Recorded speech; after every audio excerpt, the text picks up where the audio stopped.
तीसरा हम देखेंगे अब्राहम के वंश के परम पुत्र यीशु मसीह द्वारा कैसे सारे कुल आशीष पाते हैं। इसमें 3 बातों को हम देखेंगे। ये भूमंडल के सारे कुल तेरे द्वारा आशीष पाएंगे। इसमें है सारे कुल, ये शब्द को सारे कुल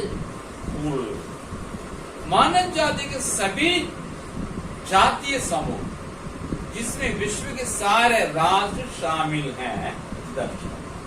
सारे कुल का मतलब सारे देश के सारे लोग, विभिन्न भाषा बोलने वाले लोग, विभिन्न धर्म को फॉलो करने वाले लोग, विभिन्न सांस्कृतिक लोग, विभिन्न क्षेत्रों में रहने वाले लोग, है ना, विभिन्न प्रजाति के लोग, जैसे गोरे गोरे हैं मंगोल, है ना, नागालैंड, नेपाली, और आपको से कम गोरे वाले हम लोग जैसे साउथ के हैं द्रविड़ लोग हैं। यहाँ के जो लोग गोरे गोरे आर्यन लोग हैं, है ना। इस प्रकार विभिन्न लोग हैं। सारे लोगों के लिए यीशु मसीह के द्वारा ही आशीष मिलेगी। इसे अब्राहम का परमेश्वर ने कहा था। तो इसमें भारत भी शामिल है। उसमें नंबर 2, भूमंडल के सारे कुल तेरे द्वारा आशीष पाएंगे। तेरे द्वारा, ये तेरे द्वारा कौन है? यीशु मसीह है। यीशु मसीह के तो सॉरी अब्राहम के कई संतान हुए, मैंने पहले भी बताया, लेकिन आखिरी है, अल्टीमेट है, परम पुत्र है, वो है यीशु। उन लोग सब अब्राहम संतान है, लेकिन अब्राहम संतान एक टाइटिल है, किसको पुकारा जाता है? यीशु मसीह। इसीलिए लिखा वंशावली, हम कह दिया मत्ती। तो उत्पत्ति 18 का 18, 22 का 18, 26 का 4, ये सब में देखेंगे ये यीशु मसीह को ही दर्शाता है। यीशु मसीह इस बादशाह के 2100 साल बाद उनका जन्म होने वाला था। बादशाह के 2100 साल के बाद जन्म होने वाला था। उसी को उस समय बता दिया, तुम्हारे संतान, तुम्हारे द्वारा मतलब, तेरे द्वारा मतलब तेरे वंश के द्वारा है। ये बात है।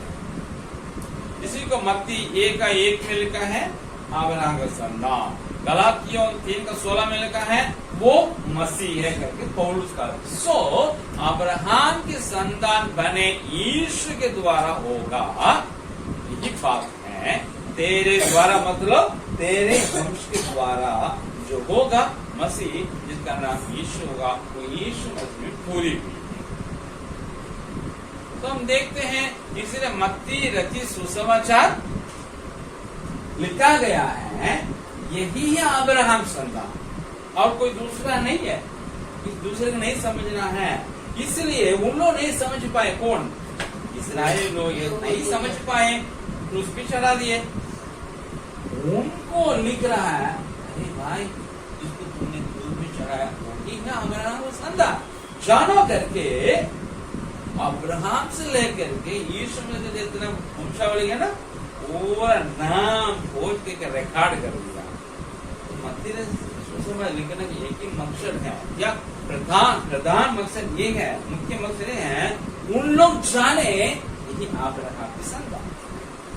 उनके द्वारा अन्य लोग भी पढ़े, वे भी जाने यही अब्राहम की संतान। और ये है यीशु मसीह के पैतृक वंशावली, मतलब पिता के वंशावली। पिता मतलब पालक पिता, जोसेफ, यूसुफ के। और लूका ने क्या किया है, जो गैर इजरायली, गैर यहूदी था, हम लोग जैसे था, अन्य जाति के, उसने भी यीशु मसीह के आत्मकथा लिखा, मरकुस भी लिखा, यूहन्ना भी लिखा, लेकिन इन लोग उनको वंशावली के नहीं दिए। मत्ती लिखा, उनके पैतृक वंशावली के लिख दिए। देखो अब्राहम में आया, उनके पुत्र में यीशु का जन्म हुआ, उनका बालक पुत्र हो गया, उनका वाइफ के परमेश्वर को वाइफ को मिला हुआ बेटा, उनका बेटा हो गया। लूका बोलता है एक और वंशावली है, मम्मी भी वंशावली है ना, एक जन की दो वंशावली होती है, एक पापा की तरफ, दूसरा मम्मी की तरफ से, दादा की तरफ से भी है, नाना की तरफ से है। वो यूहन्ना लूका कहता है हाँ इनका मम्मी के वंशावली लिखते हैं। उसने लिख दिया लूका 3 अध्याय के 23 से लेकर 34 तक देख पढ़ेंगे। उन्होंने कहा अब्राहम के वंश में आया हुआ हमारे मरियम, इसका मतलब है यीशु मसीह जैसे भी नहीं, जोसेफ के वंशावली में लीजिए तो मेरी वंशावली जैसे भी देखें अब्राहम का संतान है।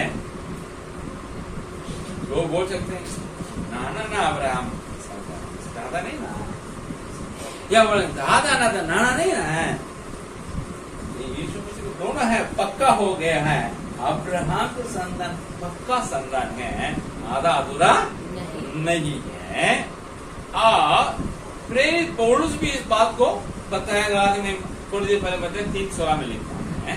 इसका मतलब है इसहाक अब्राहम के निजी पुत्र था और यहूदी लोग उसी के बेटा यहूदा के वंश में आए, लेकिन यीशु मसीह अब्राहम संतान कहला गए हैं। वो अब्राहम के सारा का वंश का है, इस्राएल की प्रजाति के हैं, यहूदा गोत्र के हैं, दाऊद राजा के संतान हैं। इसी को पता तेरे द्वारा, इतना गहराई से लिखा है, तेरे द्वारा लिख दिया ना तो इतना अध्ययन है, हाँ इतना है। सारे कुल के बारे में बताए, तेरे द्वारा फोन करके बताए तो यीशु मसीह के द्वारा, और आखिरी है भूमंडल के सारे कुल तेरे द्वारा आशीष, मतलब आशीष। आशीष कैसे पाएंगे आपको पता है, टाइम हो गया, बंद करते हैं। जगत का उद्धार करता कौन है? यीशु, कोई दूसरा नहीं। हालेलुया। क्योंकि यूहन्ना 4:42 में गैर यहूदी लोग, सामरी लोग बोलते हैं जगत को उद्धार करता, हम समझ गए। और उसका 12:47 में यीशु क्या करता है, यूहन्ना 12 के अंदर, मैं जगत को दोषी ठहराने के लिए नहीं, उसका उद्धार करने के लिए आया। कोई नहीं कहा, कोई भी अवधान नहीं कहा, जितने अवधान आया पापियों को क्या कर दिया, नाश करने। लेकिन यीशु नाश करने के लिए नहीं, पापियों का उद्धार करने के लिए आया। ये पापी है, सारे जगत है, जिसमें हमारा देश भी इंक्लूडेड है। हालेलुया। और पहला यूहन्ना 2:2 क्या कहता है, वही हमारे पापों को प्रायश्चित है, हमारे ही नहीं सारे जगत के पापों का भी प्रायश्चित यीशु मसीह है। प्रेरितों 4:12 क्या करता है, किसी दूसरे के द्वारा क्या नहीं है, उद्धार नहीं है, मात्र एक ही नाम है आकाश में और पृथ्वी में, मनुष्य के बीच में, वो है यीशु। दूसरे नाम से मुक्ति नहीं है, उद्धार नहीं है, बचाव नहीं है। तो बाइबल बताती है, इसलिए यीशु के द्वारा ही सारे कुल, सारे भूमंडल के लोग आशीष पाएंगे। सबसे पहले उनको मुक्ति मिलती है यीशु के द्वारा, यीशु में ही उद्धार है। न केवल वो है, आज ज्योति यीशु ने कहा, जगत की ज्योति, यूहन्ना पहला अध्याय 4:5 में लिखा है, वही सच्ची ज्योति है और हर युग को क्या करती है, प्रकाशित करती है। मतलब यीशु मसीह के बाद आने वाला हर एक दिन क्या बन जाएंगे, ज्योति ही बने। ज्योति को देखने के उनको जाने की दरकार नहीं है, कहा ज्योति है जरूरत नहीं है, स्वयं ज्योति है, आप ज्योति है, आप ज्योति है। ये यीशु मसीह का इसलिए आशीष है। और 12 अध्याय का 46 में यीशु क्या कहता है, मैं जगत में ज्योति होकर के आया हूँ ताकि जो कोई मुझ पर विश्वास करे वो नाश ना हो। न वो अंधकार में ना रहे।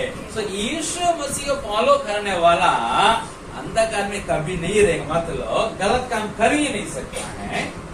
कर ले तो थोड़ा सुधार देता है, फिर नहीं करेगा। Hallelujah, hallelujah. वो लोग पाप में बने नहीं रहेंगे। पाप क्या है, पवित्रता क्या है, इनको भेद बन पता हो जाता है। तो उन लोग ज्योति में रहेंगे, यीशु मसीह कहता है। और मत्ती 6:14 ये कहता, तुम जगत की ज्योति करके किसको देकर कहा? अपने चेले लोगों को, अपने अनुयायी लोगों को। हर एक जन के अप्लाई नहीं होगा, हर एक व्यक्ति में बैठता नहीं है। बाइबल को पढ़ने में सब में नहीं बैठता है। जो कोई यीशु मसीह को फॉलो करते हैं, बाइबल को पढ़ते हैं, उन्हीं में बैठता है, वे ज्योति हैं। आमीन।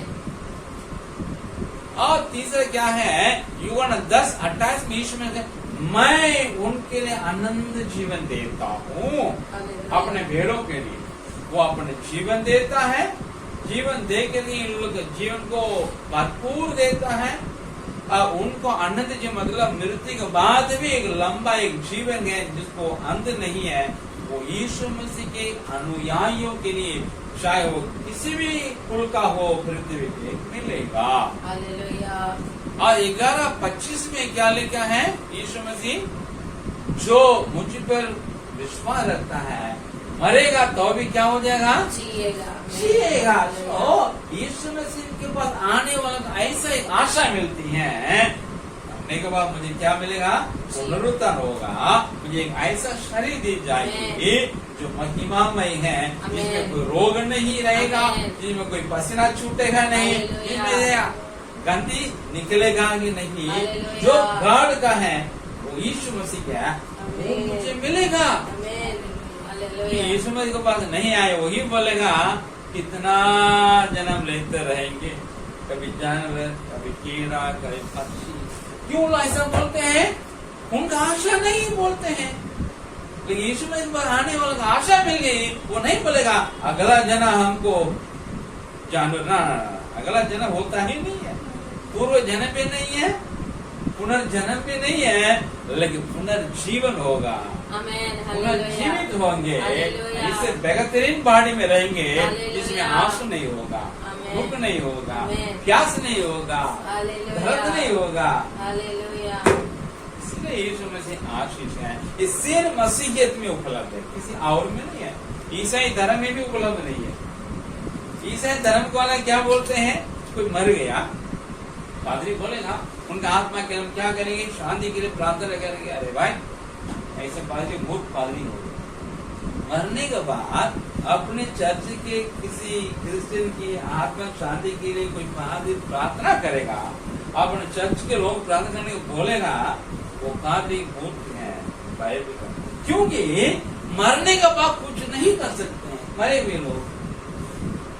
हम लोग आशा मिलती है, मर गया ना, उनका सारे दुख से उनको छूट गया है, उनका पुनर्जीवन होगा। हम भी मरेंगे तो उनसे मिलेंगे, पुनर्जीवित हो गए। नहीं, जीते जीते इसमें आते हैं हम भी मिलेंगे, ये आशा है। जिसका आशा नहीं बोलेगा वो भी ईसाई धर्म पादरी बोलेगा प्रार्थना करेंगे, उनके आत्मा शांति होगा ही नहीं। जो शांति यहाँ लेना है, एक फेल हो गया ना, फिर मिलेगा। तो हम लोग के लिए मसीहियत में आशा है, न ईसाई धर्म में, न किसी और धर्म में है। तो हम यहाँ देखते हैं 17:3 में यीशु मसीह कहता है, आप जो सच्चा परमेश्वर अपने पिता को देखकर कहते हैं, पिताजी आप जो सच्चा आपको और यीशु मसीह जिसे आपने भेजा जानना ही क्या है? अनंत जीवन। अगर कोई व्यक्ति गॉड को समझ गया यीशु मसीह के द्वारा, यीशु मसीह को भी सही तरह से समझ गया, उसका क्या मिल गया है? अनंत जीवन। कहीं किसी को जगह मिलता ही नहीं है। इसलिए सारे गुण तेरे द्वारा आशीर्वाद ये चीज को दर्शाता है, यीशु मसीह में ही वो आके पूरी होती है। ये तो आत्मिक रूप में, भौतिक रूप में तो जस्ट बोल के जाते हैं, जितना वैज्ञानिक खोज है, आविष्कार है, ईसाई लोग को है, क्योंकि वो यीशु मसीह को फॉलो किए, यीशु मसीह ने ज्ञान दिया, आविष्कार किया, पूजा, हालेलुया। इसे संचार है, यातायात, मीडिया है, ये सारे डेवलपमेंट, सारा आविष्कार किनका है? क्रिश्चियन लोग का है। सारे दुनिया उसको क्या करता है? एंजॉय करता है, उसको भोगता है। आज हम लोग क्या करते हैं? हम तो इसी से क्या ईयरफोन से बात करते हैं, माइक है ना, ये माइक से रिकॉर्ड हो रहा है, ये रिकॉर्ड जब डाल दे यूट्यूब में जाएगा, पूरी दुनिया कुछ नहीं। मतलब क्या है? यूट्यूब किसका है? क्रिश्चियन का है। किसने बनाया? क्रिश्चियन बनाया। मोबाइल किसने बनाया? क्रिश्चियन ने बनाया। सी भौतिक आशीष भी यीशु के द्वारा ही मिलती है। नहीं जाओ को खोज, कभी अमेरिका नहीं था ना, आज ना अमेरिका है, ऑस्ट्रेलिया है, किसने खोजा? क्रिश्चियन ही खोजा। यूरोप में इसे जा करके नया जगह खोजा, जाकर वहां बसे। आज वहां जगह हम लोग क्या करते हैं? काम करते हैं। हमारे लोग यहाँ काम कहाँ है? वहां जाके क्या करता है? अमेरिका जाकर बस के काम करता है, वहां से कमाता है। इतने सही यहाँ काम नहीं मिला है, उनका जॉब नहीं मिला, वहां जाके क्या किया? लगा साइंटिस्ट बना है, नोबेल पुरस्कार भी मिला। चंद्रशेखर करके एक साइंटिस्ट है, भारत का है, लेकिन वो अमेरिकन बन करके क्या किया है? नोबेल पुरस्कार मिला। सो ऑस्ट्रेलिया, अमेरिका, ये सारे देश का खोज किया क्रिश्चियन है, और वो विकसित हो गया। और वहां जाके एशिया के लोग जाकर के जीविका चलाते हैं, अच्छे रहे। आज क्या है? यीशु मसीह द्वारा ही मिला है। आज ईसाई देश में ही लोग अपने को सुख महसूस करते हैं, अपने विकसित महसूस करते हैं। और चिकित्सा दुनिया देखिएगा, मेडिकल है ना, जितना मेडिकल होम्योपैथी है, आयुर्वेदिक है, वो गए, ये गए, नेचुरल, ठीक है, लेकिन विकसित कौन हुआ है? अंग्रेज एलोपैथी मेडिसिन ना, उसी के यहाँ ना लोग जा रहे हैं। शुगर हो रहा है तो बोला था आयुर्वेदिक कहाँ बोलेगा, हम आपको छुड़ाएंगे, कहाँ छुड़ाता? तो एलोपैथी क्यों में लेगा, उसको भी लेके जाएंगे, या होम्योपैथी के लेके। बिना इंग्लिश मेडिसिन एलोपैथी के या कोई किसका शंकाई मिलती नहीं। ये कैसे मिलता है शंकाई? तेरे कोड़े काने से हम लोग, तो यीशु मसीह क्रूस में चढ़ाया गया है, उसके कोड़े खाने से ही कितनों उसमें विश्वास किए, डॉक्टर बने, खोजने लगे, ज्ञान दिया, नया नया दवा आविष्कार किया, नया डॉक्टर। सो चिकित्सा विश्वास डिपार्टमेंट यीशु मसीह द्वारा ही विकसित हुआ है। शिक्षा किसने दिया? पूरे दुनिया का, अफ्रीका, एशिया के शिक्षा यूरोप के क्रिश्चियन लोग ही दिए थे। निम्न वर्ग की शिक्षा कौन दिया? देश लोग यहाँ जब आए तो वही दिया था। ऐसा हम आज ऐसे जगह पे नहीं रहते हैं। एक वक्त में हमारे जात के लोग थे, मैं जात पात नहीं करता हूँ, जिस जैसे मैं आया हूँ उस जात के लोग, उन दिनों में महिला लोग ऊपर नहीं पहनते थे, घूमते थे इसी प्रकार, वो कंपल्सरी था। वो अगर कोई रोग बनेगा, क्या बोलते हैं, पहनेगा, उनको टैक्स करना था, टैक्स देना था। वहाँ का सरकार कौन चलाता? सरकार ब्राह्मण लोग चलाते। आज हम लोग, हमारे महिला लोग कपड़ा पहने का मतलब कौन है का? यहाँ जो क्रिश्चियन आए थे वही उन लोगों ने ये थे, कानून बनाए थे। तो शिक्षा दिया, महिलाओं के लिए शिक्षा, निम्न वर्ग को शिक्षा, पिछड़ा वर्ग को शिक्षा, आदिवासी शिक्षा किसने दिया? क्रिश्चियन मिशनरी लोग के द्वारा मिला है, लोग विकसित है। राज्य देखे, झारखंड देखे, इतना विकसित कैसे हुआ? मिशनरी लोग आने, अलग में यहाँ से अलग हो गए, तो हम लोग पिछड़ा, हम लोग आगे कैसे? सो ये बात है शिक्षा। सती, समाज में कैसे परिवर्तन है? सती किसने रोका? विलियम खेरेरो का उनसे प्रेरणा पाया राम मोहन राय वो उनके साथ था इसीलिए। सो सती ना केवल है और क्या है, घूंघट किसी भी धर्म में महिला कैसा है, घूंघट का अंदर है ना, चाहे कोई भी धर्म देखे घूंघट का अंदर है, गर्भ का अंदर है। ये लोग भी फ्रीडम कौन दिया, मसीह है ना। कितने प्रचारक लोग बिना घूंघट का प्रचार करते है ना। सी महिलाओं को बाहर लाया, आजादी दिया क्रिश्चियनिटी मसीहियत है। तो देखते हैं राजनीति परिवर्तन। एक वक्त था कौन सा था, राजशाही था, राजा लोग राज करते थे। अभी प्रजातंत्र कैसे हुआ है, बाइबल में कहा है पगड़ी को गिरा दो, मुकुट को गिरा दो, जो उसका हकदार है वो आने समय कोई नहीं पहनेगा। उसी का भविष्यवाणी क्या पूर्ति है प्रजातंत्र। यूरोप में हुआ, इतना बड़ा क्रांति कहाँ हुआ, भारत में नहीं हुआ, यूरोप में हुआ। प्रजातंत्र वहां आया, वहां से यहाँ तक आ गया। आज हम लोग दुनिया का सबसे बड़ा प्रजातंत्र हमको किसने दिया, उन्होंने दिया। सो क्रिश्चियनिटी यीशु मसीह के द्वारा ही प्रजातंत्र राजनीति में आया है। और प्रशासन जितना हमारा प्रशासनिक अधिकारी लोग ना, IPS ऑफिसर हो, IAS ऑफिसर हो या जुडिशियल बड़े बड़े जजेस हो, तो लोग ट्रेनिंग कहाँ होता है, समय समय ट्रेनिंग। हमारे देश के लोग सर क्या करता है, अमेरिका यूरोप हम जाकर ट्रेनिंग लेंगे।